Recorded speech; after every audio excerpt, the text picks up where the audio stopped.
Praise the Lord. கர்த்தர் நல்லவர், அவர் ஒருபொழுதும் தவறு செய்ய மாட்டார். எனக்கு அன்பான தேவ பிள்ளைகளை, இந்த அருமையான கால வேலைக்காய் நன்றி செலுத்துகிறேன். உங்கள் இருதயம் கலங்காமலும் பயப்படாமலும் இருப்பதாக. ஒவ்வொரு நாளும் ஆண்டவர் தம்முடைய வார்த்தையை கொண்டு நம்மை தேற்றிக் கொண்டிருக்கிறார். இந்த நாளிலும் ஆண்டவருடைய வார்த்தை நம்மளை உற்சாகப்படுத்த போகிறது. ஆண்டவருடைய வார்த்தை நம்மை அழிவிலிருந்து மீட்டெடுக்க போகிறது. ஆண்டவருடைய வார்த்தை நம்மை புத்துணர்ச்சி தந்து it's going to be a booster in our life. Hallelujah. தேவ வார்த்தை தான் நம்மளை ஓடிக்கொண்டிருக்க வைக்குது. புரியுதுங்களா? தேவ வார்த்தை இல்லைன்னா இன்னைக்கு நம்ம எங்க போயிருப்போம்னு தெரியாது. ஒவ்வொரு நாளும் இந்த வார்த்தை நம்மை தேற்றி கொண்டிருக்கிறது. எனக்கு அன்பான தேவ பிள்ளைகளே, இன்றைக்கும் ஆண்டவர் இந்த நாளிலே உங்களோடு இடைப்பட போகிறார். பாருங்களேன், ஒவ்வொரு நாளும் ஒவ்வொரு வசனத்தை எடுத்து ஜெபத்தோடு ஆண்டவருடைய சித்தத்தின்படி உங்களுக்கு நாங்கள் தந்து கொண்டிருக்கிறோம். இந்த வார்த்தை உங்களுடைய இருதயங்களிலே கிரியை செய்யும் என்று நான் நம்புகிறேன். உங்க வாழ்க்கையை மாற்றுகிறது என்று நம்புகிறேன். அது அநேகரை சுகப்படுத்தி இருக்கிறது என்று நம்புகிறேன். எப்படி தெரியுமா தெரியுது? அநேக சாட்சிகள் எங்களுக்கு வந்து கொண்டிருக்கிறது. எனக்கு அன்பான தேவ பிள்ளைகளே, இந்த நாளிலும் அப்படியே ஆண்டவர் நம்மோடு கூட பேச போகிறார். நம்ம வாசிக்க கேட்கலாமா? யோனாவின் புஸ்தகம் 2ஆம் அதிகாரம் 6ஆம் வசனம். பர்வதங்களின் அடிவாரங்கள் பரியந்தமும். பாருங்களே, பர்வதங்களின் அடிவார பர்வதங்கள். அதாவது யோனா எங்க இருக்கிறான் அப்படின்னா, ஆழ்கடலுக்குள்ள இந்த மீன் முழுங்கின உடனே ஆழ்கடலுக்குள்ள போயிட்டானா. பர்வதங்களின் அடிவாரங்கள்ல கடைசி இடத்துக்கு போயிட்டான். அந்த இடத்துல நான் போயிட்டேன். அடுத்தது என்ன சொல்லுது? பூமியின் தாழ்பாள்கள் என்றென்றைக்கும் என்னை அடைக்கிறதா இருந்தது. பாருங்க, எப்படி இருந்துச்சா? அடைக்கிறதா இருந்துதான். பூமியின் தாழ்பால் அடைக்கிறதா இருந்துச்சா. அவ்வளவு பிரச்சனை. அதாவது தண்ணிக்குள்ள போயிட்டோம்னா நம்மளால மூச்சு விட முடியாது, திணறுவோம்ல. அது போல திணற போன சூழ்நிலை.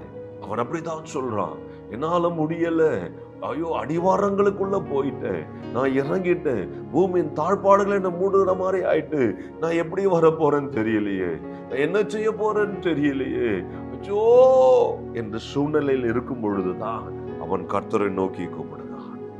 நீங்க அதே அதிகாரத்துல 2ஆம் வசனத்தை நீங்க வாசித்தீங்கன்னா, கர்த்தர் என்ன பண்ண, நெருக்கங்களை நோக்கி கூப்பிட்டேன் என்று சொல்றான். எனக்கு அன்பான தெய்வ பிள்ளைகளே, ஒருவேளை உன் நெருக்கங்கள், உன்னுடைய வேதனைகள், உன்னுடைய சூழ்நிலைகள் பூமியின் அடிவாரங்களுக்குள்ள இருக்கிறது மாதிரி இருக்குதா? ஏசப்பா என் சத்தத்தை கேட்க மாட்டார். ஏசப்பா என் சத்தத்தை கேட்க மாட்டார். ஐயோ, வியாதியின் படுக்கையிலே படுத்துக்கொண்டு நீ அழுது கொண்டிருக்கிறாயா? எசேக்கியேலை போல அழுது கொண்டிருக்கிறாயா? எனக்கு அன்பான தெய்வ பிள்ளையே, உன்னுடைய வாழ்க்கையின் தரத்தை மாற்ற ஆண்டவனுக்கு ஒரு வார்த்தையை வைத்து இருக்கிறார்.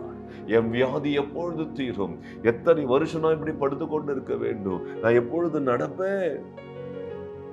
உன் இருதயம் மரண பயத்தினால் நிறைந்து இருக்கிறதா?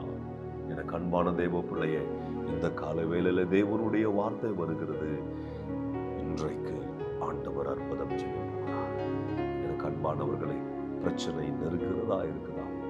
எத்தனை சூழ்நிலைகள், ஐயோ என்னுடைய பிரச்சனை தலைக்கு மேல போச்சு, நான் என்ன செய்வேன் என்று சொல்லி நீங்க இருக்கிற வீட்டை விட்டு எங்கேயோ மறைவா இருக்கிறீங்களா?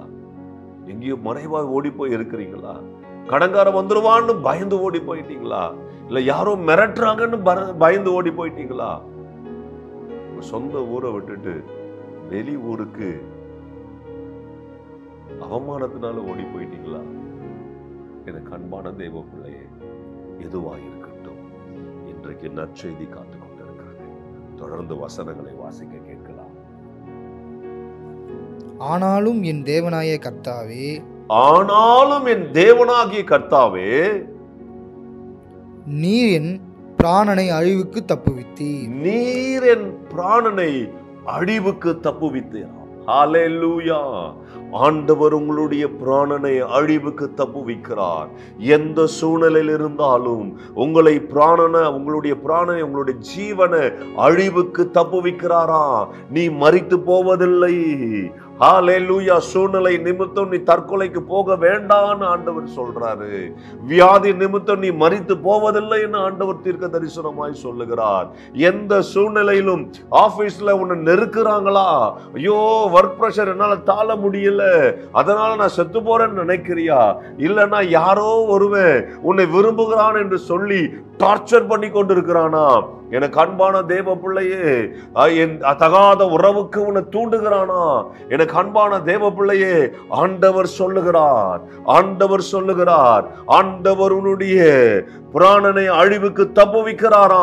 அப்படி என்ன அழிவு நடப்பதில்லை உன் வாழ்க்கையில, உன் வீடு அழிந்து போவதில்லைன்னு ஆண்டவர் சொல்றாரு, உன் சந்தானம் அழிந்து போவதில்லைன்னு ஆண்டவர் சொல்றாரு, உன்னுடைய சந்ததி அழிந்து போவதில்லைன்னு ஆண்டவர் சொல்றாரு. இந்த கால வேளையில தேவனுடைய வார்த்தை உன்னை நோக்கி வந்து கொண்டிருக்கிறது. யாருக்கோ ஒருவரிடத்தில் ஆண்டவர் இடைப்பட்டு கொண்டிருக்கிறார். He is talking to someone else. Hallelujah. இதை கேட்டு கொண்டிருக்கிற யாரோ ஒரு இடத்துல ஆண்டவர் பேசிக் கொண்டிருக்கிறார்.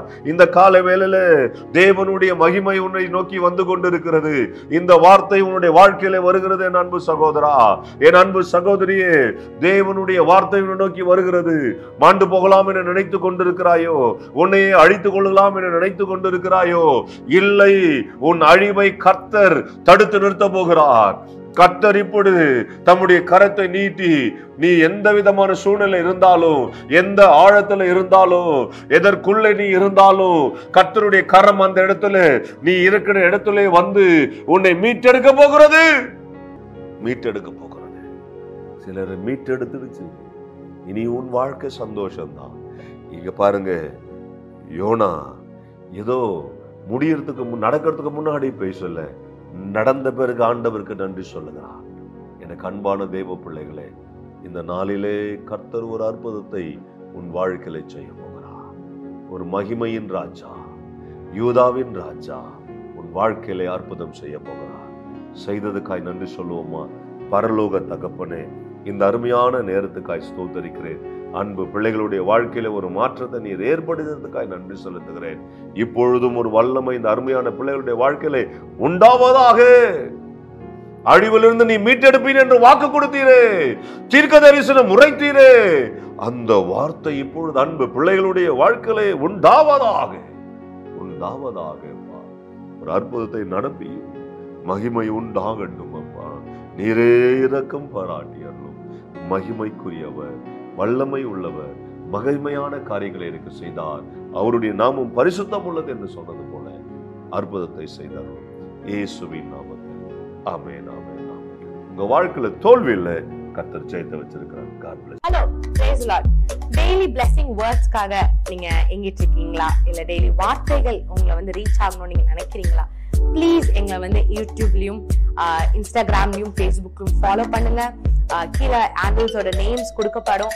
ஸோ டெய்லி மெசேஜ்க்காகவும் அனாயிண்டிங் வேர்ட்ஸ்க்காகவும் டங்ஸ்ல நீங்க பேசணும்னு நினைக்கிறீங்களா? அதுக்காக வீடியோஸ் நாங்கள் அப்லோட் பண்ணியிருக்கோம். அது மாத்திரம் இல்லை, இன்ஸ்டாகிராம்ஸ்ல டெய்லி உங்களை தேற்றும்படியாக வார்த்தைகள் வந்து அப்லோட் பண்ணப்படுது, போஸ்ட் பண்ணப்படுது. அதை பார்த்து ஃபாலோ பண்ணி நீங்க ஆசீர்வாதம் அடையணும் நாங்க விருப்பப்படுறோம். ஸோ எங்களோட இன்ஸ்டாகிராம் ஹேண்டில்ஸ் இங்க போடுவாங்க, ஃபேஸ்புக் ஹேண்டில்ஸ் இங்க போடுவாங்க. அது மாத்திரம் இல்லாம எங்களோட யூடியூப் சேனல்ஸ் இருக்கு, சப்ஸ்கிரைப் பண்ணுங்க. ஆசீர்வாதமான வார்த்தைகள், அனாயிண்டிங்கான வார்த்தைகள் உங்க அடையணும் நாங்க விருப்பப்படுறோம், ஆசீர்வாதப்படணும் நாங்க விருப்பப்படுறோம். ப்ளீஸ் எங்களை ஃபாலோ பண்ணுங்க, சப்ஸ்கிரைப் பண்ணுங்க, ஷேர் பண்ணுங்க, லைக் பண்ணுங்க.